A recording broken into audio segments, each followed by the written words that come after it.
Stock market उतार-चढ़ाव और रेहेसे से भरा एक रोलर कोस्टर जैसा लग सकता है, लेकिन इस सारी उथल-पुथल के पीछे यह असल में ओनरशिप, इनकम और मौके पर बना एक आसान सिस्टम है।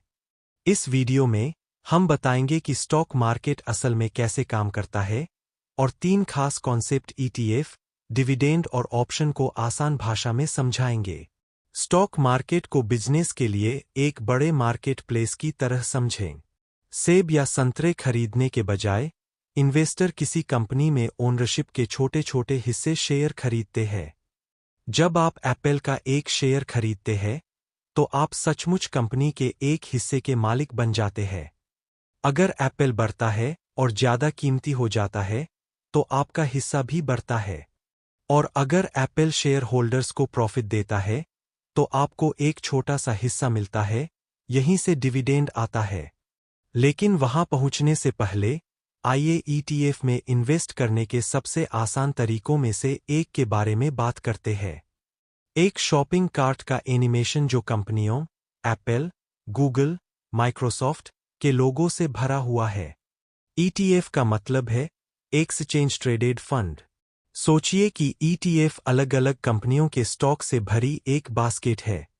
टेस्ला जैसी सिर्फ एक कंपनी खरीदने के बजाय आप एक ऐसी बास्केट खरीद सकते हैं जिसमें एक साथ सैकड़ों कंपनियां हों। यह ETF को शुरुआती लोगों के लिए एकदम सही बनाता है, क्योंकि वे आपके रिस्क को फैला देते हैं।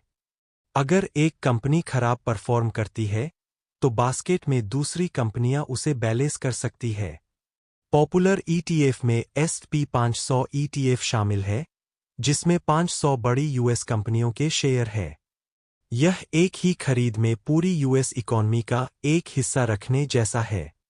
एक पेड़ से गिरते सिक्के जिन पर डिविडेंड लिखा होता है, समय के साथ बड़े होते जाते हैं। आगे चलिए डिविडेंड के बारे में बात करते हैं, जो इन्वेस्टर के लिए पैसिव इनकम का एक वर्जन है।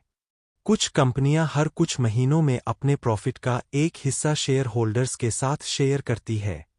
उन पेमेंट को डिविडेंड कहा जाता है। अगर आपके पास कोका कोला का स्टॉक है, तो आपको साल में 4 बार डिविडेंड पेमेंट मिल सकता है। कई इन्वेस्टर अपने डिविडेंड को ज़्यादा शेयर खरीदने के लिए रीइन्वेस्ट करते हैं। इसी तरह समय के साथ कंपाउंड ग्रोथ होती है। यह शुरू में छोटा होता है, लेकिन सालों में यह बड़ी दौलत बन सकता है। एनिमेशन में कॉल ऑप्शन और पुट ऑप्शन नाम के 2 रास्ते दिखाए गए हैं। अब ऑप्शन थोड़े ज़्यादा एडवांस्ड है, लेकिन यहाँ इसका आसान वर्जन है। एक ऑप्शन आपको एक तय तारीख से पहले एक खास कीमत पर स्टॉक खरीदने या बेचने का अधिकार देता है, लेकिन जिम्मेदारी नहीं। एक कॉल ऑप्शन आपको बाद में स्टॉक खरीदने के लिए कीमत लॉक करने देता है। एक पुट ऑप्शन आपको बाद में स्टॉक बेचने के लिए कीमत लॉक करने देता है। ऑप्शन ऐसे पावरफुल टूल हो सकते हैं जिनका इस्तेमाल इन्वेस्टर पोर्टफोलियो को बचाने या प्रॉफिट बढ़ाने के लिए करते हैं, लेकिन वे रिस्की भी होते हैं, इसलिए नए लोगों को इसमें उतरने से पहले बेसिक बातें सीख लेनी चाहिए।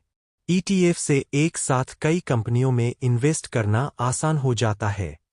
डिविडेंड से आपको फायदेमंद कंपनियों से रेगुलर कैश मिलता है।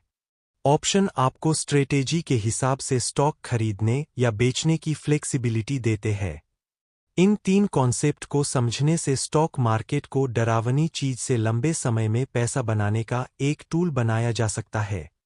अगर आपको यह मददगार लगा, तो लाइक, सब्सक्राइब और घंटी बजाना न भूलें, क्योंकि हमारे अगले वीडियो में हम बताएंगे कि अपना पहला ETF कैसे चुनें।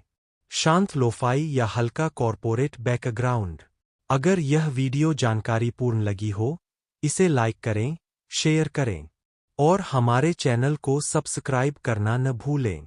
कमेंट में बताइए आपको यह वीडियो कैसी लगी। धन्यवाद दोस्तों, मिलते हैं अगले वीडियो में नई खबर और सच्चाई के साथ। जय हिंद।